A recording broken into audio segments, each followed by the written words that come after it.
Hello and welcome to the Mindset RX podcast, a show for functional athletes who want to gain a champ's mindset and also coaches who want to teach it. Today's podcast is maybe the most value-packed podcast I've ever done. Last time I gave you this exact lesson from the point of view of the athlete. Like when I speak to athletes, this is how I teach it. Today, I'm going to go into the deeper levels of it, go into a bit more nuance, a bit more structure, and kind of teach you from the coach's side. In fact, this is the first of the second phase of these of my Mindset RX coaching certification. By the way, Mindset RX coaching, if I can say it properly, the Mindset RX coaching certification is again open for places. We only host 3 of these a year. It's entirely online, entirely digital, remote learning, so you don't have to be anywhere at any certain time. You don't have to fly from the States to the UK or anything like that. This is all online, all remote learning. It's for a maximum of 15 people.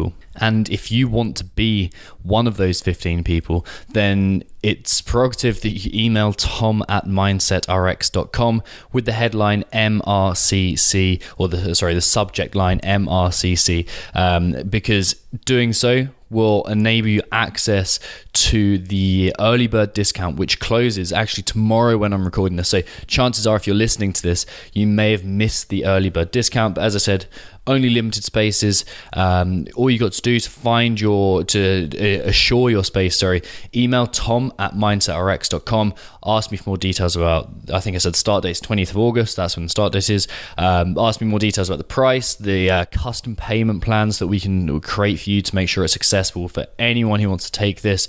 The course breakdown, more about the structure of the course and that kind of stuff. Actually, let me just touch on the course outline, the breakdown a bit more,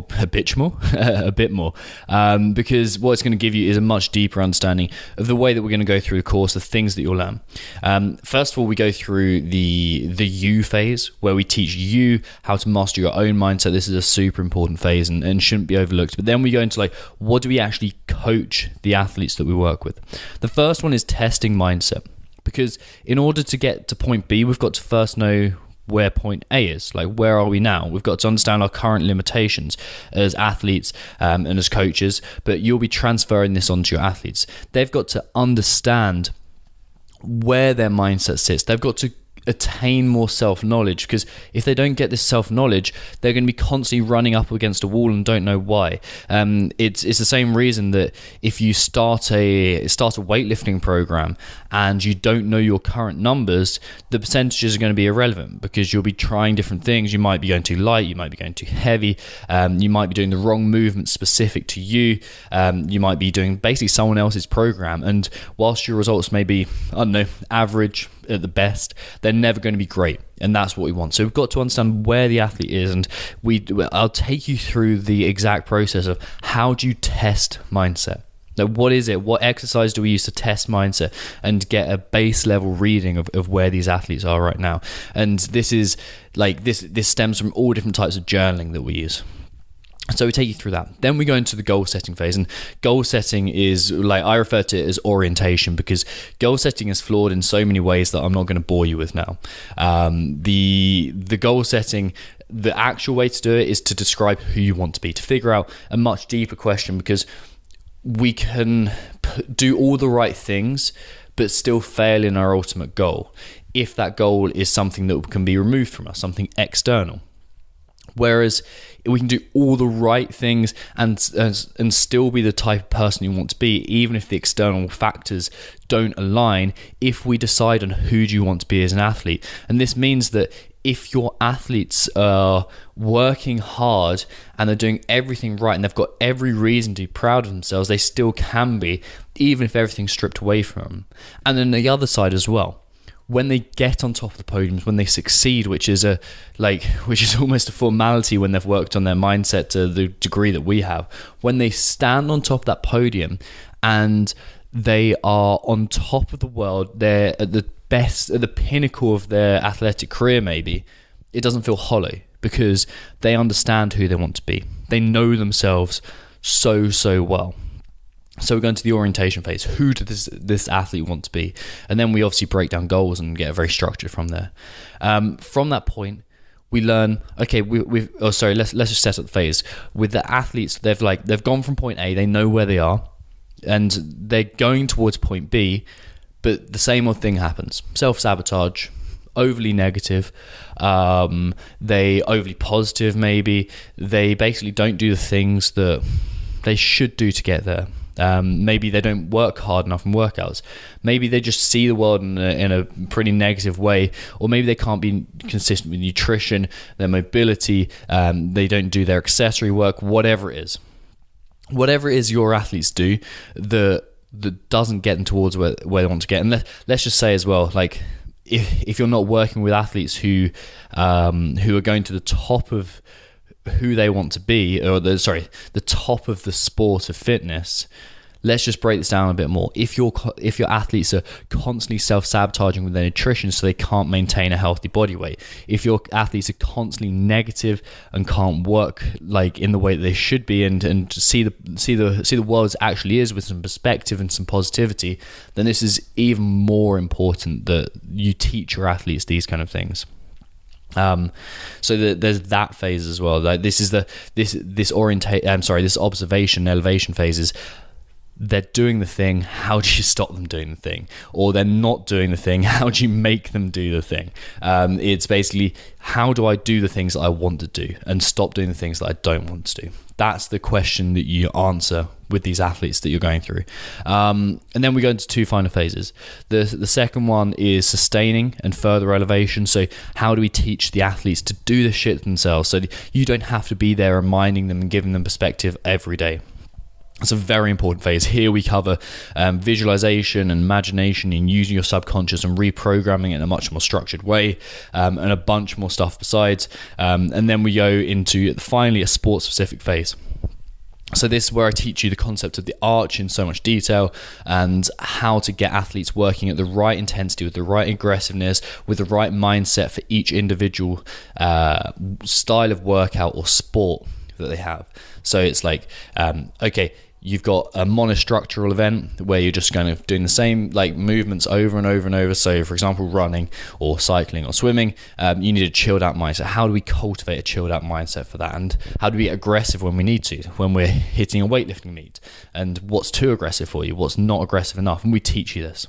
So I realize I've been speaking for close to 8 minutes on what the Mindset RX coaching certification is. This is, I'm not going to give you too much more information because we'll get straight into it, but just a final kind of encouragement to act on this. The early bird discount is active now. So email tom@mindsetrx.com. And remember, if either of these two are you, number one, you want to work within Mindset RX, you want to become a Mindset RX coach, then this qualification is entirely necessary. So that's very important. And I am hiring coaches as we speak. So this could be your way on board with Mindset RX and doing a job that you really, really love. And then secondly, if you're an existing coach who wants to bolt this onto your existing coaching culture, then this is for you too. Anyway, let's get into today's teachings. Essentially, the first thing we have to touch on I'm going to talk you through the tiers of mindset change and why people don't quite get to where they want to be. But the first thing we have to talk about is something that you will probably maybe be aware of. You might have heard the phrases flicked around and talked about before, but it's a very important subject to touch on. And it's the concept of fixed versus growth mindsets. And I'm not going to spend too much time on this because, frankly, there's so much data out there on this and so much good information. Specifically, the book Mindset by Carol Dweck is a really good talk on this, or a really good piece of information about this. But let's talk about fixed versus growth mindsets. What we've got to understand is a fixed mindset is someone who believes that our neurological structure, the person we are, is never going to change. So we have these innate character traits that aren't learnable, that aren't changeable, and that means that who you are now is always who you're going to be. And this is a very like fixed way of thinking. Like, we are the type of person we are, so we can't change. We are a fixed mindset human being in this, and it's characterized by people say, oh, I'm just weak, or I'm just skinny, or I'm not good enough, or I'm fat, or I'm overweight, like whatever it is, like the definitive subject of I am X, that is a sign of someone being in a fixed mindset. What we want to encourage is the opposite approach, the growth mindset approach, which essentially says that, yeah, I am who I am now, but that's changeable. If I want to, for example, become better at weightlifting, I can do that. And also, much more importantly, if I want to become more positive, I can do. Because I think that the fixed versus growth mindset thing is taking hold when it comes to achievable things. Like when we look at achievable things, when we look at externally measurable things. So if we look at, let's say, a person's strength, or a person's ability in work, or a person's even creativity, I think the general worldview is that it's starting to change. More people are accepting that they can grow in this regard, in their skill base. But what's very, very rarely actually acknowledged is the fact that we can grow our psychology. We can grow the mindset that we have. We can grow the internal narrative. We can become a better person. We can become a more ethical person, and we can change our athletes and our own mental internal landscape in order for them to achieve better things. And this occurs through a process called myelination. Basically, the trillions of neural connections. I think there's more connections, and I might be getting this completely wrong, but this is the way I remember it. There are more neural connections in your brain. Yeah, this is right, actually. There are more neural connections in your brain, so the gaps between different neurons, than there are stars in the universe. Just consider that for a moment. Just consider how ridiculous. And by the way, there's more stars in the universe than there are grains of sand on Earth.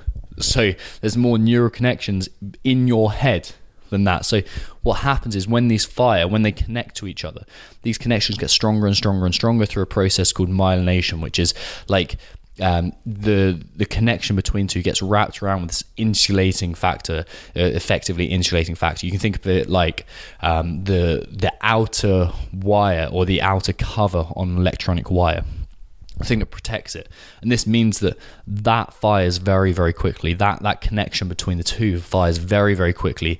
And because of that, the action associated with that, or the mindset associated with that, or the feeling, or the emotion, or even if we look at like weightlifting, the pattern, the physical skill pattern is connected. It's that much faster. It happens more often. And the best way you can think about that is with the concept of a field. So you imagine a beautiful laid out kind of big kind of meadow. I think a meadow is a really good analogy here. So it's, I don't know, growing up to waist height with long grass, and you can make it as pretty as you want. So you can include flowers in this. Just as I'm talking, just cultivate this image in your mind. So you've got this meadow in front of you, and it's full of these flowers and wild grass and all this kind of stuff. And on the left-hand side, you've got point A. And point A is a well. And let's say this well is analogous to a behavior that's not serving you right now. So let's say it's eating crap at the weekends, or binging. Let's use one from my own example that could develop into something more if I let it, which is when I get back from a particularly tough session, I'm doing anything for calories because I'm naturally an ectomorph. So the easy choice is to go to a choice of to get a tub of Ben Jerry's and like, oh fuck it, I'm going to eat that. The hard choice is to cook myself a proper meal in addition to that and bung in a load of good carbohydrate and healthy food. So I've got my point A, and my point A is eating that Ben and Jerry's. And every day, you can imagine walking from point A, from our home at one side of the meadow to point A, the well, on the other side of the meadow. And we go there and then we come back, and we go there and we come back. And every day I repeat this behavior of either going to the well or eating that Ben and Jerry's, however you want to get that in your mind. I go back and forth through this pattern, and as I walk this path over and over again, we form a very visible track in the meadow. It's like I've kind of, you can imagine over years of doing that behavior, there's suddenly like this well-worn track where there's no grass on there, there's no flowers on there. It's probably just like a muddy track that goes up and down. And what that means is it's very easy to walk that path now. Like if I look at the meadow and think, oh, where am I going to walk? Naturally, you'll walk that path. You're going to go down to that point A, that bad behavior, or that or for example the well, like I used. But let's just say metaphorically that well dries up. There's no more water in there. In other words, the behavior stops serving you. So say I've become mega fat. I've on 300 kilos all of a sudden, and I'm a huge fat man, and suddenly like that behavior does not serve me anymore. So what I need to do is go to the alternative source of food and my alternative approach to nutrition. And you can imagine, whilst I've been doing this, not only has that path that I've been talking about become more and more defined, but everything else has become like harder to push through. Maybe there's some thorns growing through the rest of the flowers. Maybe there's small shrubs and trees, and the grass has gone from like waist height up to above my head. The particular exercise from Marines just pops into my head, whereas wading through probably 20-foot high gorse, which is Satan's plant, it's just like the most horrible spiky thorns, and you can imagine that. And now, instead of going from point A to point B, I finally pluck up the courage to go, okay, instead of going from my house to the well, the old well that's dried up, I have to go to a different well, which is now point B, which is well number B, which is a better behavior. And I've got to go through all this fucking horrible course all of a sudden. So I'm pushing through and wading through, and it's hard going. I get resistance. I think it's so much easier to probably just go back and just check that well one more time, see if it actually works this time. But I push through, I go there, and I stamp all this plant down, and it's still struggling, and it's like an awkward walk. I don't go straight. It's not like a straight path where I want to be going. I probably get lost a few times, but eventually I get to this well. I come back, I spill most of the water, or in other words, like outside the analogy, it doesn't have quite the same effect that I hope it's going to have, even though I know it's the right behavior that I need to repeat. And I get back and I'm like, okay, I've got my water, but that was fucking hard. It took 3,000 times as much effort. It took twice as long, and it was really horrible. So I make this part, the next day when I'm there, I'm like, oh, maybe I'll just try the first well again. It'd be much easier, wouldn't it? If I try that first well, like just go down that path. It looks easy. It looks tempting. The behavior that we previously performed is very easily accessible because of that myelination that we talked about. And it's like, yeah, I'll whiz down that path. But finally, we get maybe a few steps down the path, and then we go back down the new path to well B. And all of a sudden, it's tough again. It's tough going. You have to probably push loads of leaves to one side, but you can see where this is going. I do this time and time and time and time and time again. It's not just once or twice or three times. It's thousands of repetitions of this. And slowly, the old path becomes harder to follow. And the new path very slowly becomes easier to tread. Maybe there's a few leaves that stop growing back. Maybe you cut the shrub down that stands in your way every time. Maybe the gorse isn't as hard to push through, and eventually there's a new path. And that new path, now you've worn it time and time again, is much, much easier to go down. What I'm saying is this: you're going to encounter a lot of resistance. It's not natural to change your behavior like that. And that is why willpower doesn't work. You have to repeat it time and time again with the right mindset. And unless you change the right mindset, unless you change the right or you put the right mindset into your athletes, you'll never get them to where they want to be. So the way to look at this, and then a quote that completely frames everything I do with the athletes I work with, is this: your vision will become clear only when you can look into your own heart. Who looks outside dreams, who looks inside awakes. And that's from Carl Jung. So what we're saying here is that we so often look to an external, like we look in that analogy for like a magic pill to get us to that new that new well. We look for something that's going to take us there. And that's the equivalent of looking for external solutions to an internal problem. What we need to do is look inside us, and that is really hard. That is the equivalent of striding through that gorse bush, getting cut up and feeling shitty and horrible. And that's the resistance that we feel. But it's through looking inside, and only through looking inside, that will we change the outcome. And this is maybe the hardest thing to do, because you are going to find things when you do this that you are not comfortable with, even if you're just looking to get better at CrossFit, or looking to get better at your sport, or looking to help your athletes a tiny bit, and your athletes are just trying to improve a tiny bit. You're going to find shit that you're not proud of. You're going to find shit that makes you feel not a good person. But the reward for this is that you awaken this consciousness, and you awaken your potential. And everyone has this latent potential inside them. There's this quote that I heard Jordan Peterson talking about, and it's a very old Christian quote, but it so well describes what I'm talking about here. And I'm going to butcher it, but this is a paraphrased quote for you. And it goes something, actually, I think I can pretty much remember it off heart. If you bring forth what is within you, what you bring forth will save you. If you do not bring forth what is within you, what you do not bring forth will kill you.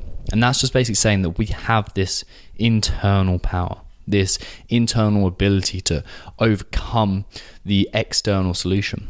And it's only by looking inside that we'll find that. And if you keep it inside you, it will eat away at you, this power, and it will push you in the wrong direction. But if we bring it up to the surface by working on our mindset, by digging into our mindset, it goes forth, and it arises, and it helps you. This is the brilliance of the human capacity, and that's what we have to find in ourselves, and that's what we're trying to find in our athletes. That's what at its best CrossFit has done for athletes. It's shown them that tiny bit within them, their internal power. So what you've got to remember is this is a spiritual process. And by spiritual, what I mean is you are looking inside you for the solution to your own problems. Instead of blaming external factors, you're going to find the solution within yourself. And the second thing you have to remember is that our default state is a place where we can capitalize on this ability, on our human potential. So let's go into the 4 tiers of behavioral change. Tier number 1 is behavioral change. We look at the behavior and think we have to replace the behavior. And we know from experience, and a decade's worth of experience, but also what I've just talked about, that this doesn't work. No matter how much on a mindset level you drive for willpower and motivation, and you try new goal setting techniques, and you try and manifest shit, it doesn't work because you're looking for an external solution to the problem that's inside you. That is why willpower and motivation don't work. But it applies to, like, on a more macro level as well. The nutrition programs that we continually self-sabotage, the mobility work that we just don't do because we feel lazy, and also the skill work too that we just ignore, we don't do, whatever, or we do with a half-assed attempt.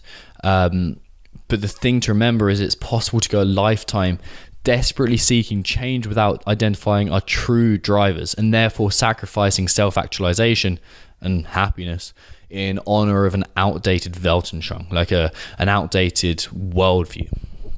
So that's tier 1. We try and change the behavior, and we know this doesn't work. And then people, after a while, and a lot of being stubborn, the athletes you work with will go, aha, it's my thoughts and emotions that I need to control. And you know what? They're very close, because the thoughts and emotions lead to their behaviors. And we know this. This is something we talk about time and time again in the coaching cert. Their thoughts and emotions lead to their behaviors. So without knowing it, people begin to identify whether they're in a good self-serving place or they're not. They're in a non-serving place. They begin to identify their thoughts and emotions. And they kind of get this thought that, okay, all I have to do is control my thoughts. All I have to do is control my emotions. And they begin looking at this. And whilst they're one step closer, they're still too far away from what actually has to change in order to become better human being, to become a better athlete, because they're still trying to rely on willpower. Ironically enough, they're still trying to rely on willpower. So what we have to think is on a deeper level. So the first thing we did was we encouraged them to stop thinking in behavior. We said, okay, so why do you behave a certain way? And so eventually they come to the idea of thoughts and emotions. And by the way, this is all laid out in a very structured way in the coaching cert. It's all laid out in this is like the process of how you get people to identify what we're talking about here and to go through steps. It's all laid out. But we've done okay, we've got someone from behavioral change tier 1 to tier 2, their thoughts and emotions. So they basically need to think, okay, where did these come from? Where did the thoughts and emotions come from? Keep questioning. And we end up with tier 3, which are stories and our beliefs, which is essentially the same thing. So what these are is a way that we've made sense of the world. Everything happens around us, and through cultural influence, like the stories we're told as kids, for example, they're huge. But like in a very kind of mythological way, but also the stories that you're told by your primary caregivers, for example, the people around you, the culture around you. It teaches you certain lessons about the way the world is. And if you're someone that believes the world is out to get you, then that's what happens, because your thoughts and your emotions go along with that, and therefore your behaviors go along with that way. So we are curious by nature, and we see the world, and then we seek order from it, and we seek explanation from it. We create our stories, either borrowed or created ourselves, in order to explain what is happening to us so we can rationalize. So because otherwise it'd be pretty hard work walking around the world and go, oh shit, there's this happening, and this happening, and this happening, and this happening, and like trying to, like someone said to me the other day, it's actually, funnily enough, someone in the coaching cert, they were teaching this back to me. He said something along the lines of, if you had to think about everything that you did from the moment you woke up to the moment you went to bed, it would be midnight before you had breakfast. And that's exactly it. Like we create these stories, we put things into our subconscious, these kind of an algorithm, like think of it like an equation or an algorithm. We put that into our subconscious to explain what's happening in the world. And this happens in a variety of different ways on a macro level. So let's talk about macro level first, which is we can use the example of religion. Like this is a story that we ascertain, say this is the way the world works. Or we can look at science, which is kind of another story of like this is the evidence we've accumulated. This is the way the world works. And then we can look at all kind of macro things, but we can also look at, if this is your view about your potential as an athlete, then your behavior will only ever align to it. So if you believe that you're going to go to the CrossFit Games, then probably you'll train like you're going to go to the CrossFit Games. Whether you do or you don't is something different, but what you actually do to get towards it will be in line with that. But if you believe that you're not going to go to the CrossFit Games, you're not. And it's the same thing too. With if your athletes that you're working with believe that they're going to lose 30 kilos and they believe that what they are going to do will take them there, then they'll do those things. But if they don't, obviously it doesn't align, so they don't perform that behavior in the long run. So at this point, when people begin to understand beliefs and the importance of beliefs, they come up with this. This is the way the world is. Now I can pass this onto the subconscious. This is my belief. Okay, now it's gone to subconscious, and this is the story. This is like the sum total of beliefs. And what's important to know, and I realise I've gone on for a while already, is that our deepest stories form what I call our centre, like who we believe we are. The most powerful, the most repeated, the most controlling thoughts and stories and beliefs, they're all, I'll use them all interchangeably. They form who we believe we are. For so long, my central belief, my center was I will always be unsuccessful. I will always fall short. I will always do quite well and then self-sabotage. And you know what? Because of that, I did. Like, athletically, I would never do well. Even if I look at my time in the Royal Marines, I did so well for the first part. And then that creeping thing of like, oh, you know what, Tom, you're going to fuck up soon. That came in. And I started not doing quite as well. I passed out, but then like I finished training and kind of earned my Green Beret and all that kind of stuff. But from that point, I saw the reasons that I wasn't good enough as opposed to the reasons that I was good enough. And this is what we all do. Our center, who we believe we are, is so fiercely defended. We don't let anyone else touch it because this is who we believe we are. And when you lose that center, when you lose that belief, it's a disorientating event. And it can be for your athletes too, because their entire worldview and everything they think they understand about the world can shift. It's also almost entirely unconscious. I didn't know that I always thought I'd believe, I didn't know that I always thought I would be a failure, apart from on a very subconscious level. It's something that I wouldn't admit to myself, let alone anyone else. And they're very categoric. What I mean is that they fit in neat boxes. Like they don't represent the way the world actually is. It's like, this is the way the world is, it fits in this box, instead of there's many shades of grey. So a really good example of this, and just the implementation of this, and I know I spoke about this in the last podcast, is the idea of the 4-minute mile. The people wouldn't train in a way that would enable them to beat the 4-minute mile, because they believed that if they ran a mile in less than 4 minutes, their physiology couldn't handle it and they would die. So no one trained for it until Roger Bannister believed it was possible, and then ran the 4-minute mile, a mile in under 4 minutes. I think he did 3:59 or 3:58, which is an incredible achievement. And then in the following year, a fuckload more people did it, and just proving that it was nothing physiological that was limiting them. It was not their training that was limiting them. It was entirely their belief system. And the same thing applies to CrossFit and the way that people did fitness for so long. Like they said that if you do aerobic stuff, you'll lose your gains. It was that kind of thing. So in summary, we will only ever act in accordance with our beliefs. If your beliefs don't change, your outcome won't, because your behavior doesn't change. So let's just talk about the unconscious mind for just a little bit. The unconscious mind shows a few things, very, very important things.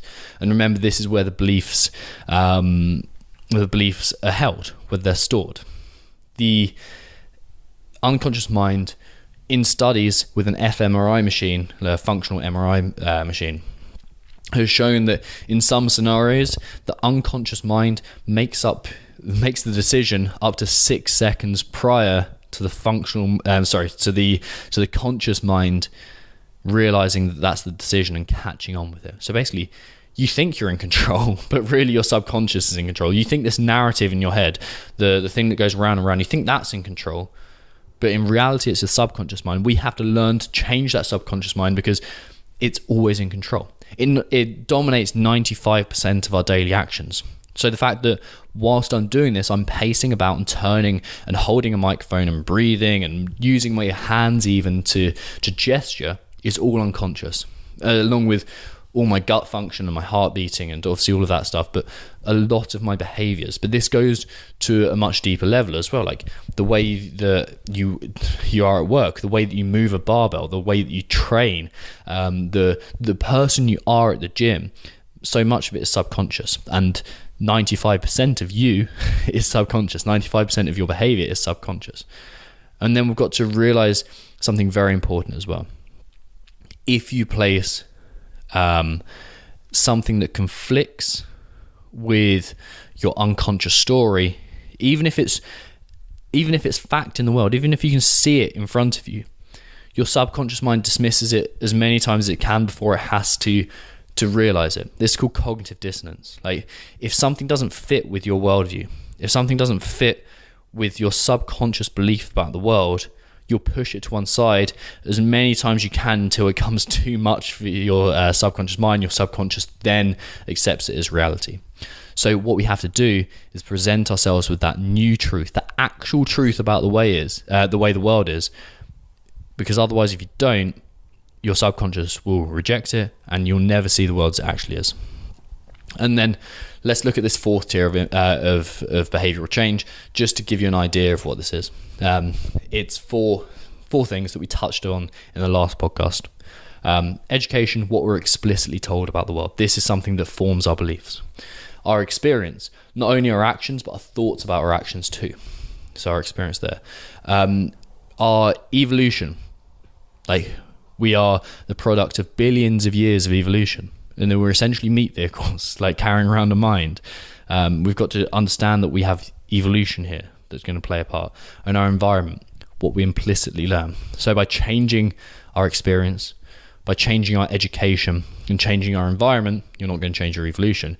By changing your environment, experience, and education, you can change who you are. You can start walking that different path in the meadow, but only by doing those things, because the influence there is, like, to go back to that analogy, the influence there is basically saying, look, it's a good idea to walk to that second well. That's the role of the influence there, or to even point out that the second well exists. Because if you don't have the correct influence, you'll keep on walking to well A, the dried up well, or to make it explicit for you, to make it obvious for you. And not that all of you will need it. The influence that you receive entirely dictates whether you perform serving behaviors or non-serving behaviors. So, the environment, your parents, our home life, that kind of thing.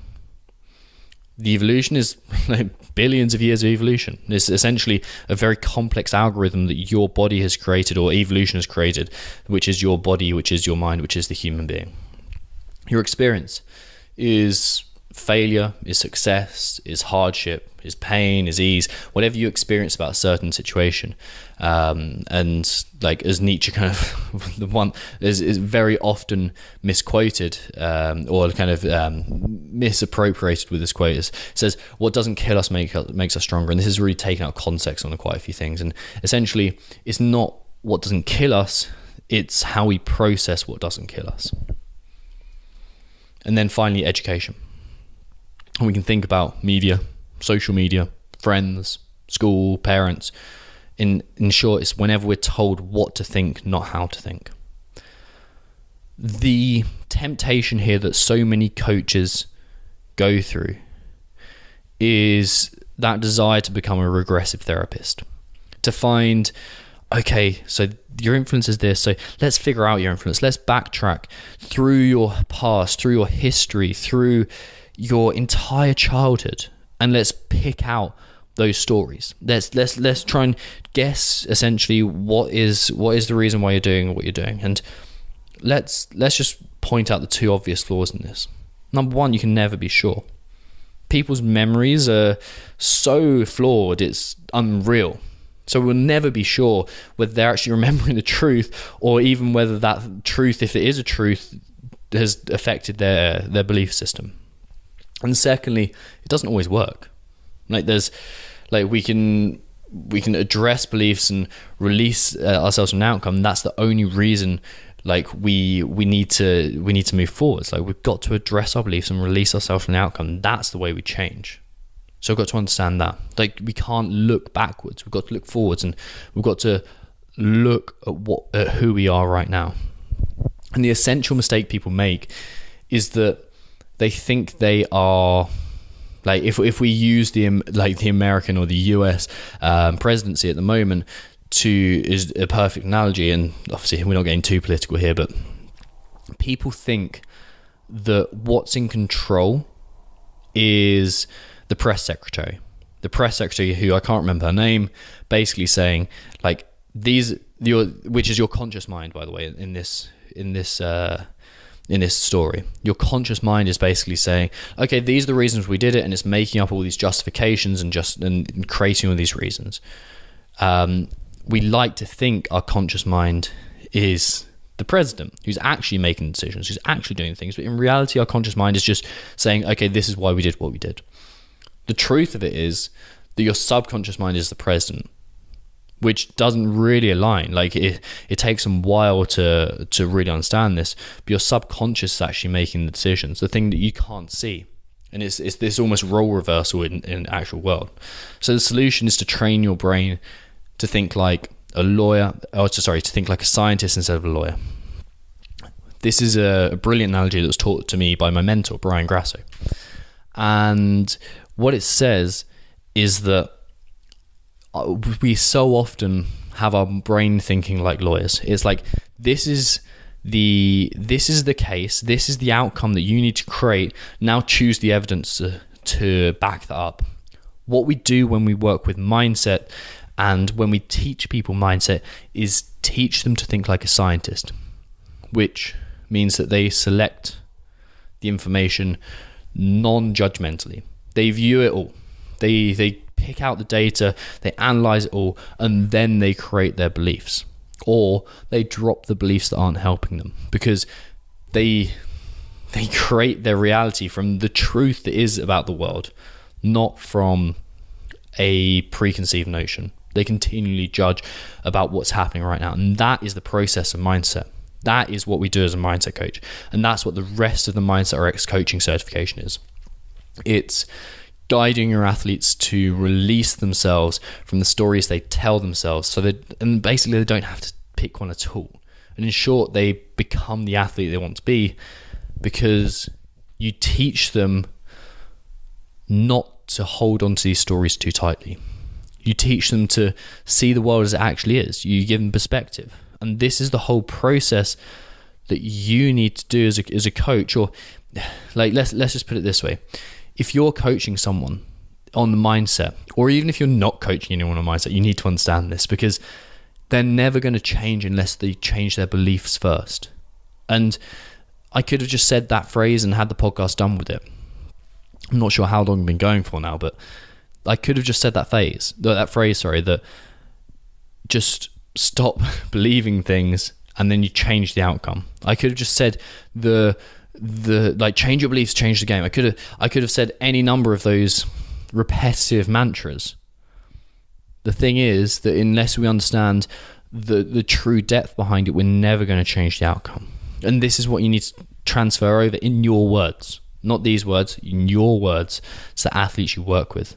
Whether you are a coach or whether, like, you're probably listening to this an athlete as well, and you've got a huge benefit from this. You can listen to this and you can embed it into your mind, but you need to understand yourself, and you do that by teaching and talking and speaking through it. But anyway, to get back on track, this is the very beginning of the Mindset RX coaching certification.